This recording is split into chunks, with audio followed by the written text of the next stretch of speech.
Hello dear students. चलिए आज हम स्टार्ट करेंगे फिजिकल स्पेक्ट्रोस्कोपी और मॉलिक्यूलर स्पेक्ट्रोस्कोपी के अंदर। आज लेक्चर नंबर 2 हम स्टडी करेंगे। This one is lecture number 2 रहेगा आपका। लेक्चर नंबर 1 के अंदर हमने basic concept of physical spectroscopy के बारे में स्टडी की थी।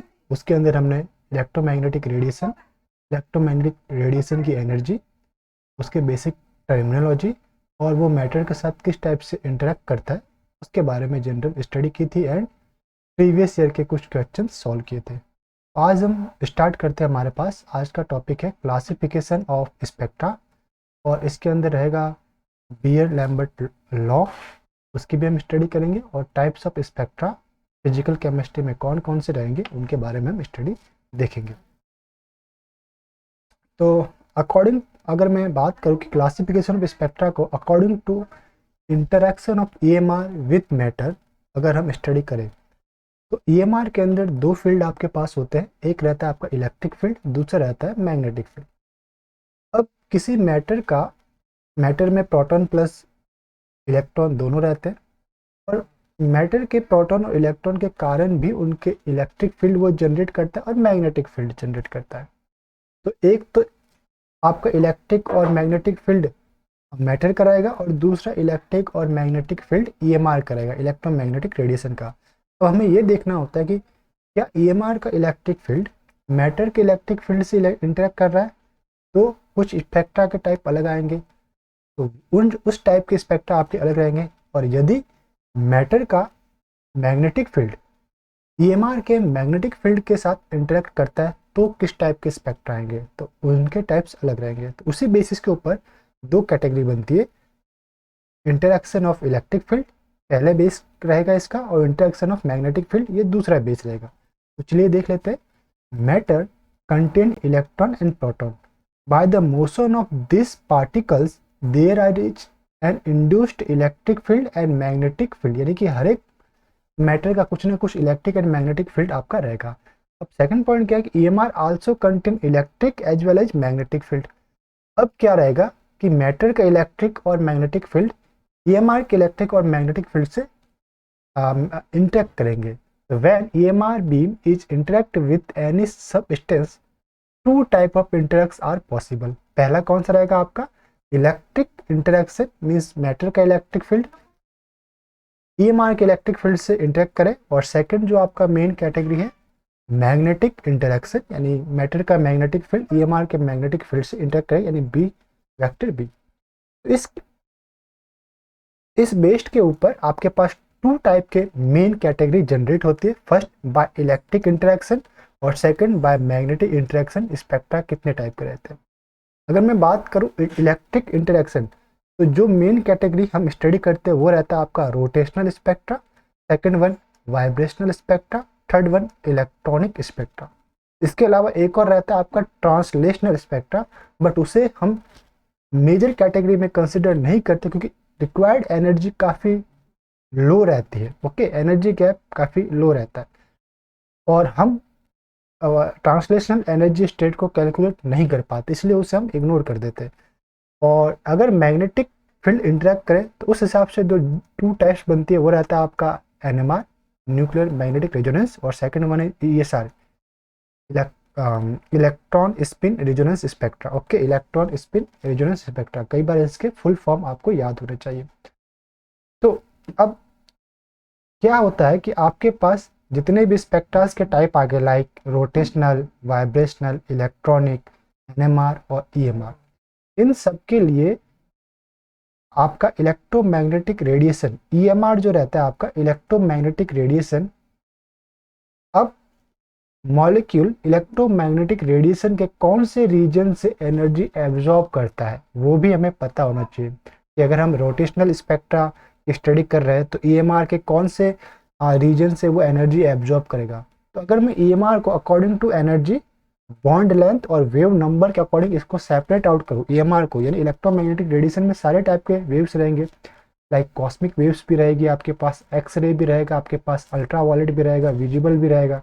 ओके, तो इस हिसाब से अगर हम इसे सेपरेट आउट करें और फिर हम ये स्टडी करें कि भाई रोटेशनल स्पेक्ट्रा के लिए कौन से रीजन से ये एनर्जी एब्जॉर्ब कर रहा है, वाइब्रेशनल के लिए कौन से रीजन से एनर्जी एब्जॉर्ब कर रहा है, तो वो क्या रहेगा। तो उसके लिए हम देखते हैं this one graph electromagnetic spectrum है, और ये आपका रहेगा इलेक्ट्रोमैग्नेटिक रेडिएशन का रीजन। ठीक है, इलेक्ट्रोमैग्नेटिक रेडिएशन कुछ, ये आपको इलेक्ट्रोमैग्नेटिक रेडिएशन ईएमआर रेस को हमने सेपरेट आउट किया, जो हाईली यानी कि जो लेफ्ट साइड में आप अगर देखोगे लेफ्ट साइड में, तो ई लेफ्ट साइड में जो भी वेव्स है वो हाई एनर्जी में रहती है, और हायर एनर्जी वाली वेव्स का लैम्डा लोअर रहता है।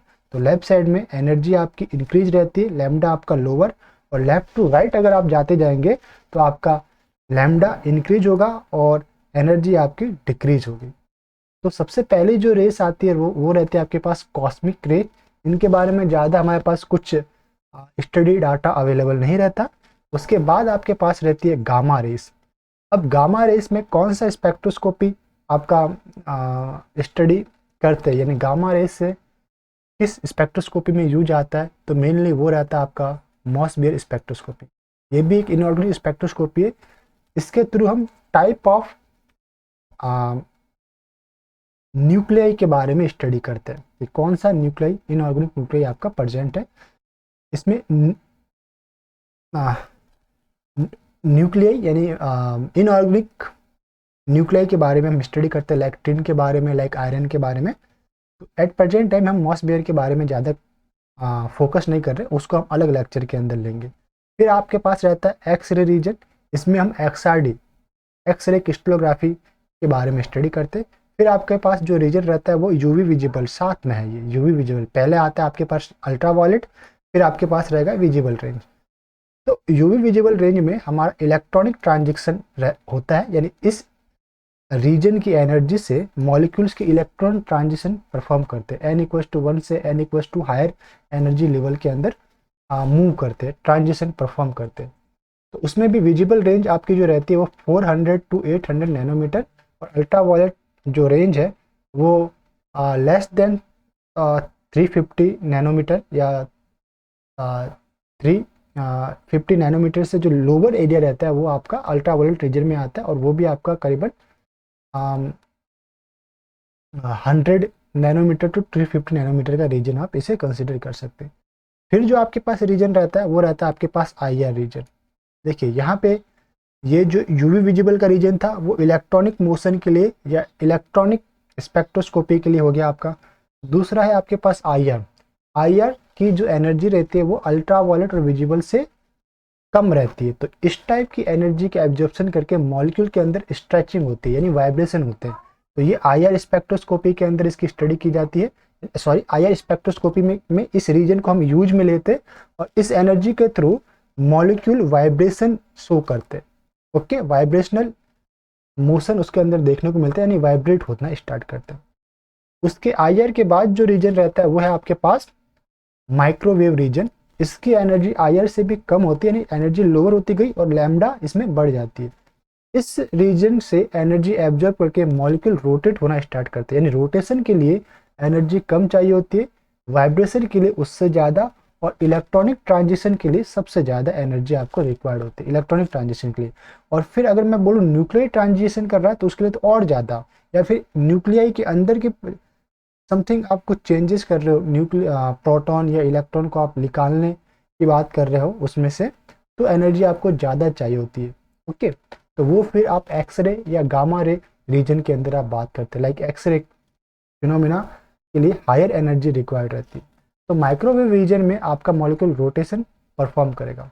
इसके बाद का जो रीजन है वो है आपका radio wave region. Radio wave this one, इसकी लैम्डा बहुत ज़्यादा हाई होती है, ये बहुत ज़्यादा दूर तक ट्रैवल कर पाती है, एनर्जी बहुत कम रहती है, और इस एनर्जी को एब्जॉर्ब करके जो NMR एक्टिव या जिसकी spin quantum number integer value है वो यहाँ पे अपना फिनोमिना शो करते हैं।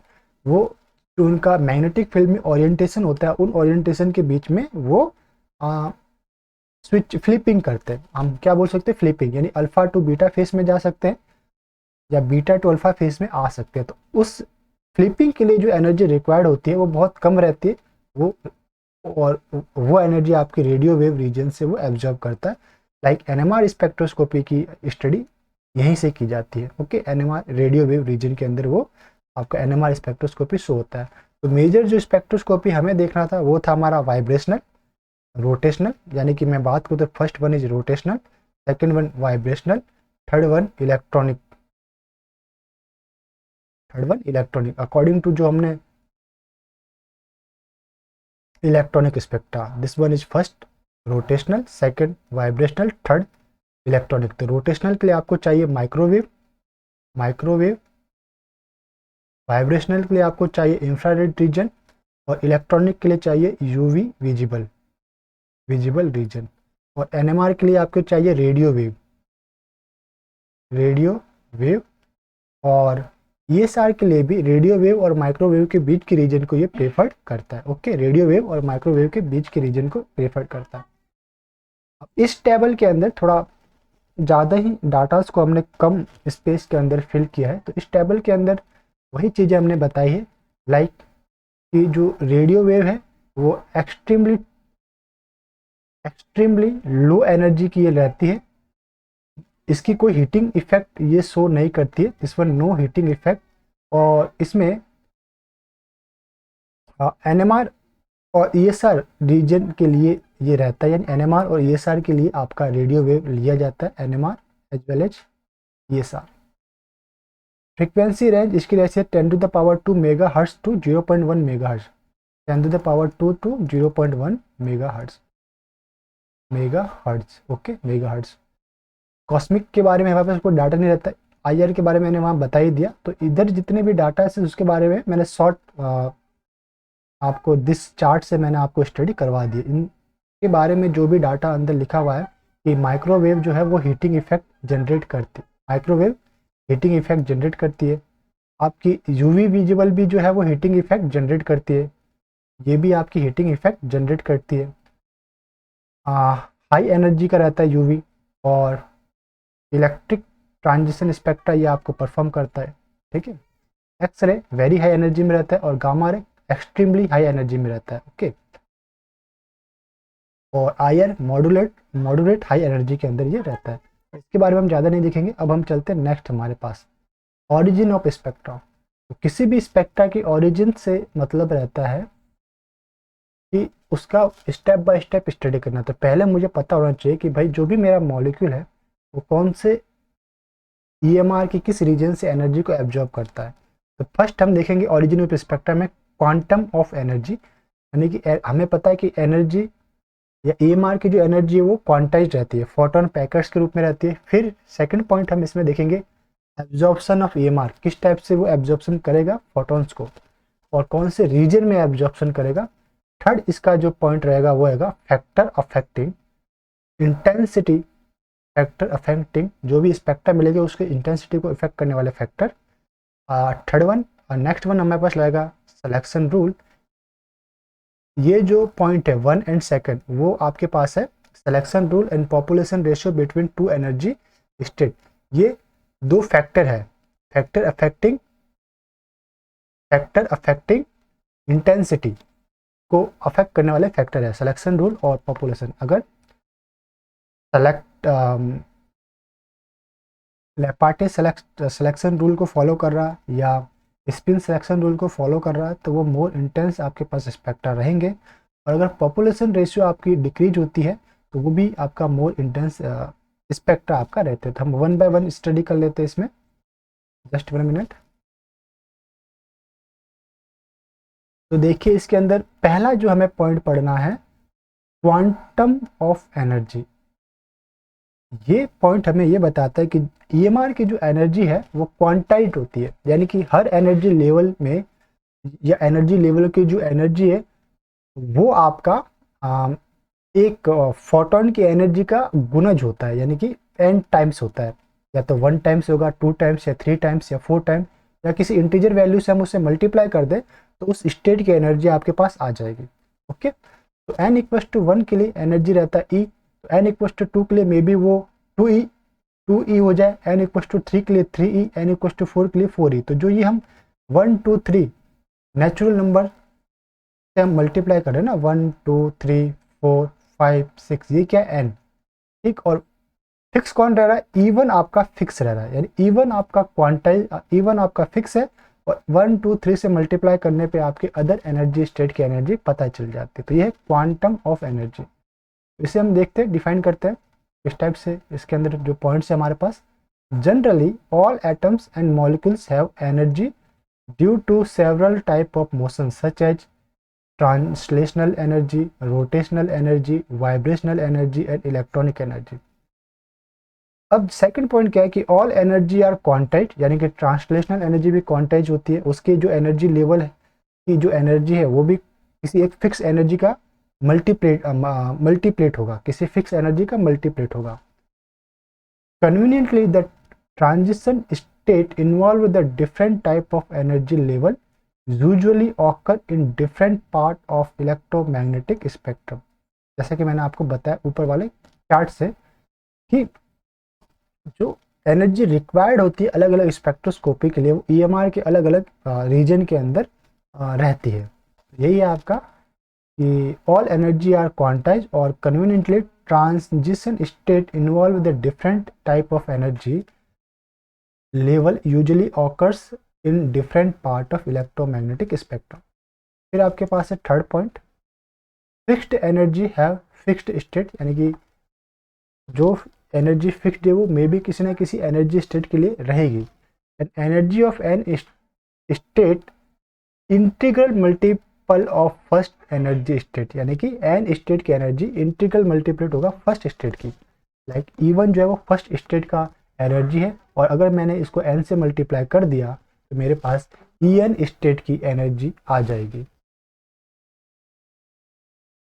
फोर्थ पॉइंट आपके पास है, a continuous system can not give spectra which is equal to translational energy. Okay, तो ट्रांसलेशनल एनर्जी या कंटिन्यूस सिस्टम में जो कंटिन्यूसली कोई ना कुछ मोशन कर ही रहा है और वो ट्रांसलेशनल एनर्जी के कारण स्पेक्ट्रा नहीं देता। अब क्यों नहीं देता या क्यों नहीं रिकॉर्ड नहीं कर पाते, स्पेक्ट्रा तो उसका होता है लेकिन अभी तक हम उसे रिकॉर्ड नहीं कर पाते। क्यों? क्योंकि ट्रांसलेशनल एनर्जी लेवल्स के बीच की जो एनर्जी गैप है वो बहुत ही लो होती है, उससे हम मेजर नहीं कर पाते। तो पॉइंट है इसके अंदर, the translational energy can not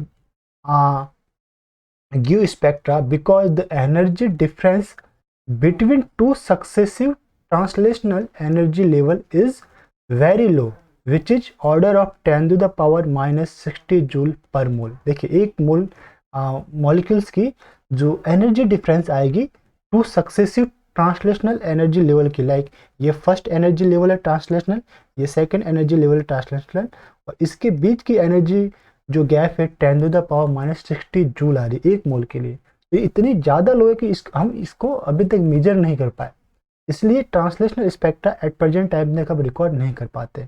इसलिए जो पहला स्पेक्ट्रा स्टार्ट होता है वो रहता है आपका रोटेशन से, सेकंड आपका रहता है वाइब्रेशन से, थर्ड आपका इलेक्ट्रॉनिक स्पेक्ट्रा। ठीक, तो इनकी जो दो सक्सेसिव एनर्जी लेवल के गैप को हम मेजर कर पाते हैं, तो इनकी स्पेक्ट्रा हम रिकॉर्डेड है हमारे पास। तो फर्दर वही पॉइंट आपका चालू है। So for a normal molecule translational energy is considered to as very continuously. Normal molecule के लिए क्या कंसिडर करेंगे कि ट्रांसलेशनल एनर्जी बहुत ही फास्टली वेराई करती जाती है, यानी कि उनके बीच की एनर्जी गैप बहुत कम होने से वो लगातार कंटिन्यूसली ट्रांजिशन करता रहता है one translational level to other. Okay, अब है हमारे पास 6 point, rest all other motion are quantize. और इसके अलावा जितने भी मोशन है, लाइक रोटेशनल मोशन है या वाइब्रेशनल या इलेक्ट्रॉनिक या अदर कोई टाइप की आपके पास मोशन आप देख लीजिए, उनके एनर्जी लेवल को हम क्वांटाइज कर पाते हैं, यानी उनके फर्स्ट स्टेट की जो एनर्जी है उसको अगर मैं nth नंबर से मल्टीप्लाई करूँ तो nth स्टेट की एनर्जी आ जाएगी। यही था, rest all other motion are quantize, the energy difference, this one is difference आपके पास रहेगा, energy difference between two successive energy level and corresponding wave length is shown below. जो हम मेजर स्पेक्ट्रा को स्टडी करते हैं उसी को मैंने यहाँ पे लिखा है। देखिए like first one is rotational, आपके पास मोशन रहता है, या स्पेक्ट्रोस्कोपी की बात करें तो एनर्जी डिफरेंस क्या रहेगा आपके पास, डेल्टा ई, यानी दो सक्सेसिव, यानी कि ये फर्स्ट एनर्जी स्टेट, ये सेकंड एनर्जी स्टेट, इन दो एनर्जी स्टेट के बीच की एनर्जी गैप डेल्टा ई है। ओके, तो वो रहेगी आपकी 10⁻⁻23 जूल पर मोल। क्या है आपका, जूल पर मोल। इसी टाइप से वाइब्रेशनल मोशन के लिए ये रहेगी आपके पास 10⁻⁻21 जूल पर मोल। और इलेक्ट्रॉनिक मोशन के लिए इलेक्ट्रॉनिक मोशन के लिए ये रहेगा 10⁻⁻19 जूल पर मोल। और अगर मैं लैम्डा की बात करूँ, इससे रिलेटेड यानी इस एनर्जी से रिलेटेड लैम्डा की बात करूँ, जिस रीजन में ये ईएमआर रीजन के ईएमआर या इलेक्ट्रोमैग्नेटिक रेडिएशन की जिस रीजन से एनर्जी एब्जॉर्ब करता है उस रीजन के वेव की लैम्डा वैल्यू 10⁻⁻2 मीटर रहेगी। वाइब्रेशनल के लिए 10⁻⁻4 और इलेक्ट्रॉनिक के लिए 10⁻⁻6। तो यहाँ पे भी कंसेप्ट आप चेक कर सकते हो कि लैम्डा 10⁻⁻6 यानी लो है, इट मीन्स एनर्जी हाई रहेगी इलेक्ट्रॉनिक के लिए, और लैम्डा 10⁻⁻2 है मीन्स हाई है, तो एनर्जी लो रहेगी। ओके, अब था दूसरा पॉइंट, ये तो था आपका quantum of energy. Quantum of energy principal था स्पेक्ट्रोस्कोपी के लिए, this one is quantum of energy. दूसरा है कि ये एब्जॉर्प्शन किस टाइप से करेंगे, दूसरा पॉइंट हमारे पास है main category, absorption of radiation, EMR radiation को किस टाइप से एब्जॉर्ब करेंगे। तो सिंपल एक सेटअप हमने यहाँ पे बनाया, दिस वन इज सैंपल, आपके पास कोई भी सैंपल मॉलिक्यूल है, दिस वन इज सैंपल। ये आपका इंसिडेंट रेस है या इंसिडेंट ईएमआर है, और ये पास थ्रू या एमिटेड आपका वेव है या रेस है। तो तीन टाइप के फिनोमिना या फिनोमिना आपके पास ऑब्जर्वेशन आपका रहेगा। फर्स्ट, पास्ड रे या एमिटेड रेडिएशन की जो इंटेंसिटी है वो ग्रेटर देन आई नॉट, यानी कि इंसिडेंट रेडिएशन की इंटेंसिटी से हो सकती है, या फिर तो इस टाइप के स्पेक्ट्रोस्कोपी को हम कहेंगे emission spectroscopy. Emission spectroscopy. Second आपके पास रह सकता है केस कि पास्ट या एमिटेड रेडिएशन की intensity less than incident radiation की इंटेंसिटी से आपके पास रहेगी। उस कंडीशन में कुछ ना कुछ एनर्जी एब्जॉर्ब की जाएगी सैंपल के थ्रू। ओके, तो इसे हम कहेंगे absorption spectroscopy, absorption. Third case हो सकता है कि इंसिडेंट रे एंड आउटेड रे की इंटेंसिटी दोनों इक्वल हो, उस कंडीशन में ना तो एब्जॉर्प्शन होगा ना एमिशन होगा, no absorption no emission, same molecule बना रहेगा।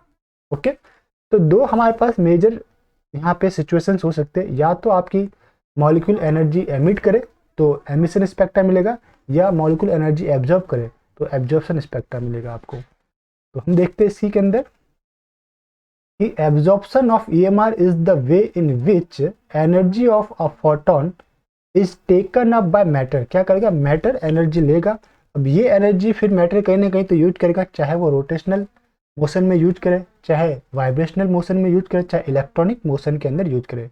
Typically bye electron of an atom thus electromagnetic energy is transformed into internal energy of the matter. Therefore the change in internal energy या intensity of a light wave takes place.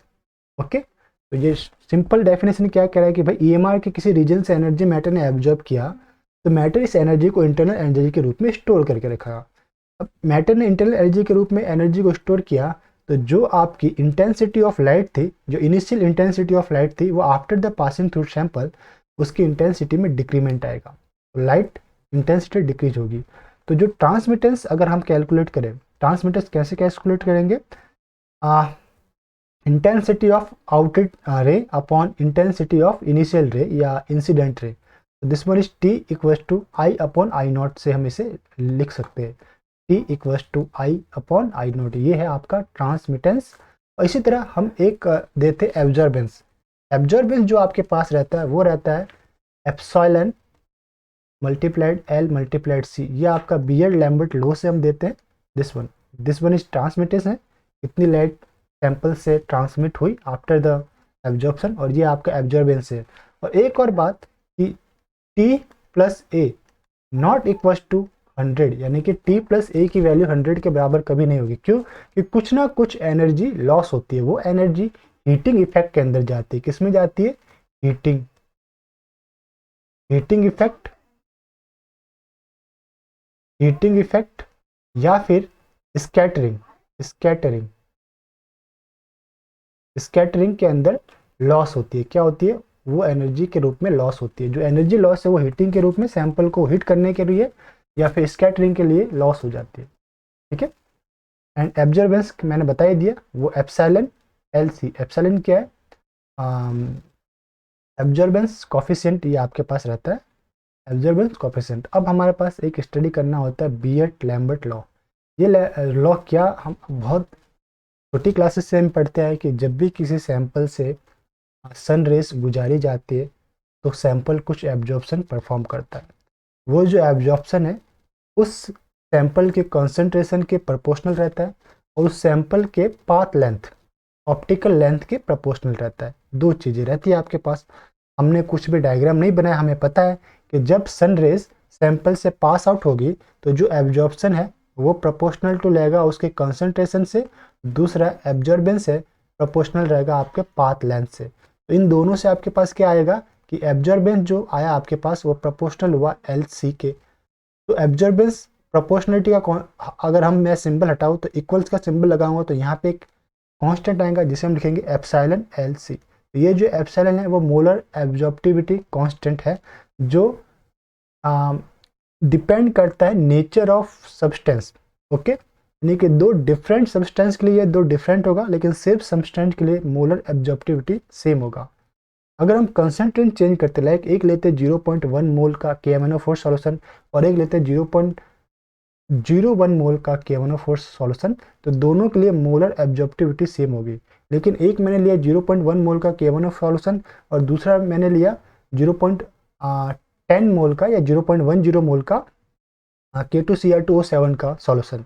तो दोनों के में तो compound ही अलग हो गए, तो दोनों ही कंपाउंड के लिए मोलर एब्जॉर्प्टिविटी कांस्टेंट अलग अलग होगी। आई थिंक आप लोग इसे अच्छे से समझ जाओ। Molar absorptivity constant depending on nature of the molecule. अगर टू टोटली डिफरेंट मॉलिक्यूल है तो ये वैल्यू अलग होगी, अगर मॉलिक्यूल सेम है कॉन्सेंट्रेशन डिफरेंट है तो इसकी वैल्यू अलग होगी और इसकी वैल्यू सेम होगी। मॉलिक्यूल सेम है कॉन्सेंट्रेशन अलग अलग है तो वैल्यू सेम होगी। तो चलिए हम देख लेते हैं बियर्ड लैम्बर्ट लॉ। जो भी मैंने अभी आपको बताया ओरली वो सारा यहाँ पे रिटर्न में लिखा हुआ है कि Lambert Beer's law it is linear relationship between the absorbance and concentration of absorbing species and it is written as A equals to epsilon L C. C था कंसंट्रेशन ऑफ सैंपल, एल है optical path length यानी कि वो कितने path length को cover कर रहा है, और एप्सिलॉन है मोलर एब्जॉर्बेंस कॉफिशिएंट। ये डिपेंड करता है आपके नेचर ऑफ सब्सटेंस के ऊपर। अगर मैं बात करूँ 1 मोल KMnO4 की और 1 मोल KCl की, तो ये KMnO4 एक अलग केमिकल है, KCl अलग केमिकल है, दोनों की नेचर अलग हो गई। तो इसके लिए कांस्टेंट एप्सिलॉन 1 रहेगा और इसके लिए एप्सिलॉन 2। और तीसरा केमिकल और लिया 1 मोल टाइटेनियम हेक्साएक्वा, तो इसके लिए एप्सिलॉन कांस्टेंट अलग रहेगा एप्सिलॉन 3। और epsilon 1 not equals to epsilon 2 not equals to epsilon 3। Means ये नेचर पे डिपेंड करता है। लेकिन एक और कंसिडरेशन जैसा मैंने बताया कि 1 मोल KMnO4 है और 0.1 मोल KMnO4 है, कॉन्सेंट्रेशन अलग है लेकिन मॉलिक्यूल वही है, तो एप्सिलॉन की वैल्यू सेम रहेगी। उस कंडीशन में एप्सिलॉन रिमेनिंग सेम। तो ए की वैल्यू क्या हुई आपकी? A equals to epsilon multiplied L C. तो एप्सिलॉन की अगर मैं वैल्यू निकालूँ, मोलर एब्जॉर्बेंस कॉफिशिएंट की वैल्यू निकालूँ तो वो रहेगा आपका ए अपॉन एल सी। अगर मैंने A1 लिया तो एल की यूनिट रहेगी आपकी सेंटीमीटर, सी की यूनिट रहेगी मोल पर लीटर। ओके, एब्जॉर्बेंस अगर आपका 1 रहता है, एब्जॉर्बेंस की जो भी यूनिट रहेगी ये यूनिट लेस रहता है। एब्जॉर्बेंस क्या है आपका? यूनिट लेस है। ए आपका रहता है यूनिट लेस, ए जो है वो है आपका यूनिट लेस। तो ये आपका यूनिट लेस, तो 1 लिख दिया सिर्फ। सेंटीमीटर मल्टीप्लाइड बाय मोल पर लीटर। तो यूनिट ऑफ एप्सिलॉन की अगर हम बात करें तो ये क्या आएगा आपका, लीटर ऊपर चला जाएगा तो लीटर, सेंटीमीटर नीचे ऊपर आएगा तो सेंटीमीटर इनवर्स, मोल नीचे से ऊपर आएगा तो mole inverse. It means litre, LITR, sorry LTR, litre, centimetre inverse, mole inverse. अब जो हमारे पास लीटर होता है वो क्या रहता है आपका, सेंटीमीटर क्यूब। लीटर को मैं लिख सकता हूँ ना सेंटीमीटर क्यूब या मीटर क्यूब के रूप में। तो वॉल्यूम की जो यूनिट है मैं लाइक इसे ऐसे भी लिख सकता हूँ, centimetre cube, centimetre inverse, mole inverse. तो अब मेरे पास क्या निकला कि centimetre cube and centimetre minus ये मिल जाएगा सेंटीमीटर स्क्वायर मोल इनवर्स। तो मेरे पास क्या आया, सेंटीमीटर स्क्वायर अपॉन मोल। मोल को मैं नीचे ले गया। अब मुझे पता है सेंटीमीटर स्क्वायर मीन्स क्या है कि ये एरिया का यूनिट है, तो this one is area upon मोल आपके पास रह गया, तो this one is mole, area upon मोल। एक नई डेफिनेशन, या फिर मैंने जैसे एप्सिलॉन यहाँ पे लिखा सेंटीमीटर स्क्वायर पर मोल, और मैं इसे ऐसे भी लिख सकता हूँ सेंटीमीटर स्क्वायर अपॉन मोल। एक नई डेफिनेशन मेरे पास एप्सिलॉन की आती है कि फिजिकल सिग्निफिकेंस ऑफ एप्सिलॉन क्या है आपका, कि epsilon equals to area upon mole, यानी कि molar absorbance coefficient is area transversed by EMR और unit mole of any substance. कि जो हमारा इलेक्ट्रोमैग्नेटिक रेडिएशन है वो एक मोल सब्सटेंस का कितना एरिया ट्रांसवर्ज करता है, कवर्ड करता है, एब्जॉर्प्शन में कवर्ड करता है, वही आपका एप्सिलॉन को डिनोट करता है या शो करता है। अब जो भी आपकी स्पेक्ट्रा की इंटेंसिटी है वो डिपेंडिंग करती है एप्सिलॉन के ऊपर। अगर एप्सिलॉन ज़्यादा होगा किसी सैंपल के लिए तो उसकी इंटेंसिटी ज़्यादा आएगी। ओके, तो इंटेंसिटी प्रोपोर्शनल टू एप्सिलॉन, तो intensity I proportional to epsilon. Okay, तो इंटेंसिटी ऑफ स्पेक्ट्रल लाइन आपका जो रहता है उसको मैंने भी आई से रिप्रेजेंट किया है और वो प्रोपोर्शनल रहता है एप्सिलॉन से। Intensity of this IR, intensity of spectral line. अब रहता है आपके पास relation between absorbance and transmittance. Relation between A like absorbance, A like absorbance and T like transmittance।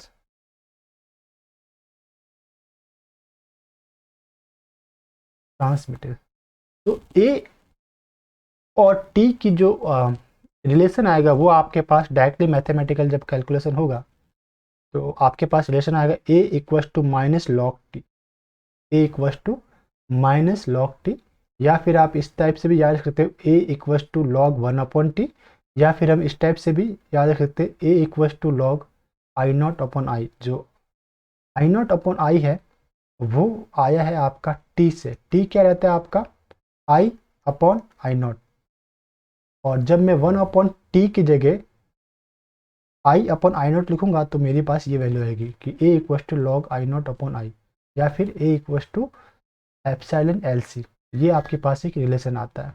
अब इसी के ऊपर बेस्ड कुछ क्वेश्चंस है, देखते हैं हम।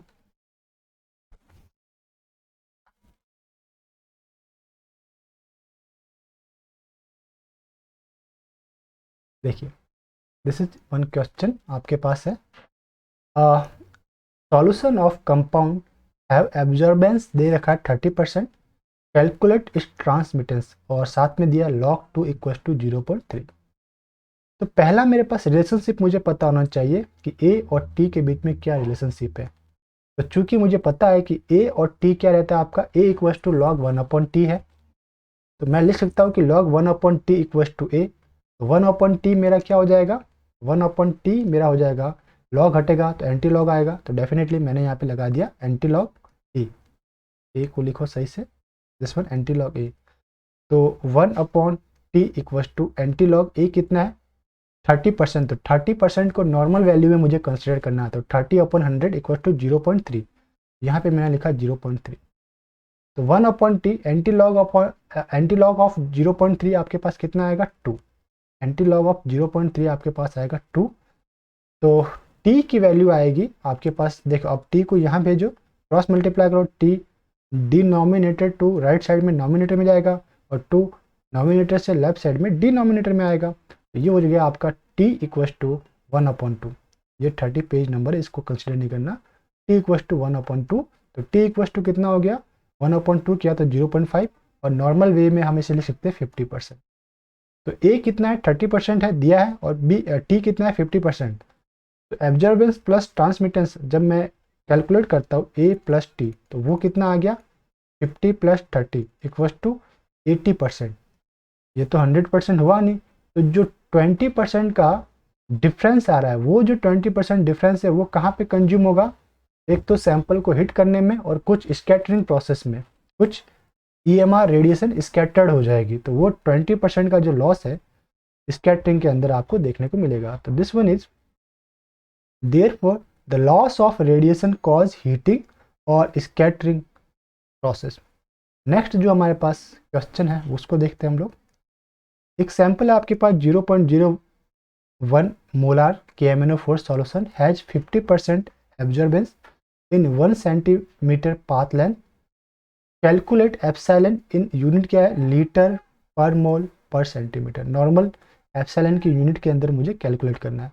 मुझे पता है कि A absorbance equal to epsilon multiply L multiply C होता है, लेकिन एब्जॉर्बेंस कितना देखा, 50% दे रखा है। तो 50% को आपको नॉर्मल वे में लिखना है। तो ए की वैल्यू जो आपको 50% है वो 50/100 लिखिए, तो कितना आएगा, 0.5। तो आपके पास एप्सिलॉन की वैल्यू क्या निकलेगी, epsilon equals to A/LC। A की वैल्यू 0.5, एल की वैल्यू सेंटीमीटर में लेना है। क्यों सेंटीमीटर में आपको लेना होता है, क्योंकि एप्सिलॉन की यूनिट में सेंटीमीटर आ रहा है इसलिए। तो एल की वैल्यू सेंटीमीटर में आपको 1 सेंटीमीटर गिवन है, दिस वन 1, तो दिस 1 मल्टीप्लाई कॉन्सेंट्रेशन को मोल में ही लेना है क्योंकि मोल इन्वर्स आ रहा है, तो 0.01 मोल। इसको सॉल्व किया, पॉइंट ऊपर नीचे जब हम पॉइंट कैंसिल करेंगे तो नीचे वाले पॉइंट को अगर मैं हटाऊँ तो ऊपर 100 लिखाएंगे, और फिर 0.5 × 100 कितना होगा, 50। तो ये आया 50 लीटर पर मोल पर सेंटीमीटर। तो आंसर क्या था, 50 लीटर पर मोल पर सेंटीमीटर आंसर। इसी टाइप से जो नेक्स्ट क्वेश्चन आपके पास है स्क्रीन के ऊपर, 0.1 molar K2Cr2O7 solution has absorbance आपको दे रखा है 0.2। Calculate absorbance of 0.01 m K2Cr2O7। तो अब ये दे क्या रहा है कि भाई एक कॉन्सेंट्रेशन दिया है और दूसरे कॉन्सेंट्रेशन के ऊपर आपसे एब्जॉर्बेंस पूछा है। तो दोनों ही मॉलिक्यूल सेम है, तो मॉलिक्यूल सेम है तो एब्जॉर्बेंस कॉफिशिएंट या मोलर एब्जॉर्प्टिविटी कॉफिशिएंट आपका सेम रहेगा। तो एप्सिलॉन 1 इक्वल टू एप्सिलॉन 2 क्या रहेगा, एप्सिलॉन कांस्टेंट। पाथ लेंथ भी आपका सेम रहेगा, सेम इंस्ट्रूमेंट के लिए path length L1 equal to L1 कितना रहा आपका L। चेंज क्या हो रहा है, एक कॉन्सेंट्रेशन चेंज हो रहा है। तो फर्स्ट C1 आपका है 0.1 मोल, C2 रहे आपको लेना है 0.01 मोल। तो 0.1 मोल में जो एब्जॉर्बेंस है उसे हम लेंगे A1, ये है आपके पास 0.2, और A2 की वैल्यू डेफिनेटली चेंज होगी, वो हमें फाइंड आउट करनी है, A2 की वैल्यू फाइंड आउट करनी है। तो अगर मैं क्या करूँ, एक इक्वेशन लिखूँ like A1 equal to epsilon 1 L1 C1 और A2 equal to epsilon 2 L2 C2, और फिर A1/A2 करूँ या A2/ A1 करूँ कोई फर्क नहीं पड़ता। तो A2/A1 की बात करें तो epsilon 2 L2 C2 upon epsilon 1 L1 C1। अब एप्सिलॉन 2 और एप्सिलॉन 1 सेम है, इसलिए ये से ये कैंसिल, L2 और L1 सेम है तो L2 से L1 कैंसिल। तो मेरे पास रिलेशन क्या आया कि A2/A1 equal to C2/C1। Find क्या करना है मुझे, A2 फाइंड करना है। तो A2 को मैंने यहीं पे रखा, इसे मैं यहाँ ले जाता हूँ। तो A2 equal to A1 multiplied by C2/C1। तो A1 कितना है 0.2 मल्टीप्लाइड बाय C2 कितना है 0.01, और C1 कितना है 0.1। अगर मैं इसको सॉल्व करता हूँ तो मेरे पास क्या देखने को मिलेगा, 0.2 मल्टीप्लाइड, इस पॉइंट को हटाओ तो नीचे कितने जीरो, 2 जीरो, और नीचे वाले पॉइंट को हटाऊंगा तो ऊपर 1 जीरो। तो जीरो से जीरो कैंसिल, और क्या आ गया मेरे पास 0.2/10, इट मीन्स 0.02 आपके पास A2 की वैल्यू आएगी। अब नॉर्मल वे में लिखना है तो इसको 100 से मल्टीप्लाई कर दो, तो अगर मैं 100 से मल्टीप्लाई करूँगा तो ये आएगा 2, और 2 को फिर मुझे परसेंट में लिखना पड़ेगा। तो A2 की ऑब्जर्वेंस आएगी 2% या फिर नॉर्मल वे में 0.02। ये आ गया आपका आंसर।